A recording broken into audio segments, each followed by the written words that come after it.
He was right there. Standing right there, that's it. Standing right there where you are. And I was here holding this rake. It was dark, early morning, just like now. And I said to him, put the cat down. Just like that. Put the cat down. And he just looks at me. He was a bit older than you, 16, 17 maybe. And he just stared at me as if he'd seen a ghost. He had the cat by the neck, held up in the air at arm's length, like this. So I shouted at him, just a bit, put the kitty down! And he still didn't move. So I look right at him and I say, right, I've been meaning to have a word with you, young man. You've been hanging around this house, early morning, late at night. I've seen you before, yes, and now you turn up here. Don't look at me like that. I am the keeper of the cats in this neighbourhood. I am the guardian of the cats and the young ladies, so to speak. And then he looks up at the window, like this. Right at my granddaughter's bedroom window. I see this and I say, I see your wandering eyes. Don't you dare look at that bedroom. I know you've been sniffing around here for something like some abandoned dog out on the prowl.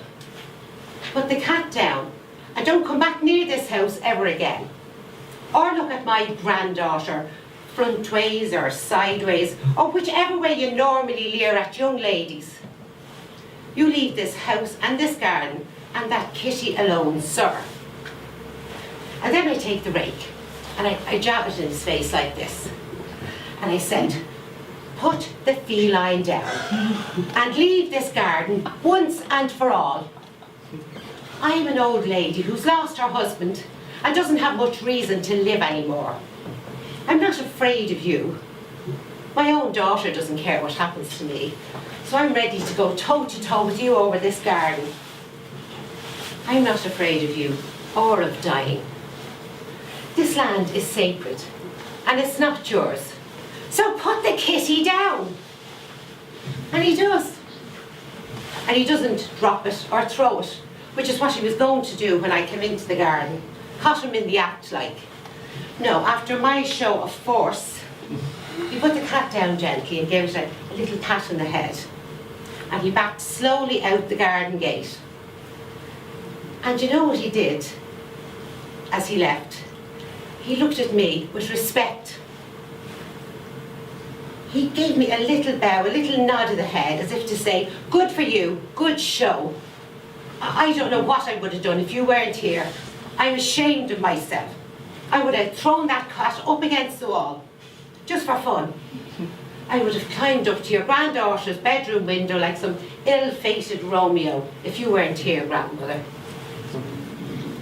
I could almost hear him say that with the nod of the head. And then he left. And suddenly, as he left, I felt I had a reason to live again. I know that sounds silly, but ever since my Hugh died, it's not that my daughter doesn't love me. I know she does. I'm sure of it. It's just she doesn't need me anymore. I was inside one morning clearing up supper dishes from the night before. Food stuck like glue to everything. It's a wonder they don't have vermin inside. Well, my daughter heard me cleaning and she came down. She wasn't very happy with me. Ma'am, she said, you have to phone before you come over. It's the middle of the night. You need to respect our home. We need some space. But as the prowler left, I thought, I'm going to keep coming into this garden early in the morning before they wake, to tend to it, to protect them. No one need know anything about it. Silly of me, isn't it? Sneaking into my own daughter's back garden. There's a lot to be done here. More than I thought. It's going to take me a whole year to sort it out. Oh, that's the light in my daughter's eye. She's up. So, goodbye. And will you be able to come again tomorrow? Because I could do with your help digging around the rose bushes. Oh, and if you do decide to come on a regular basis, remember, not a word to anyone. Please, not a word.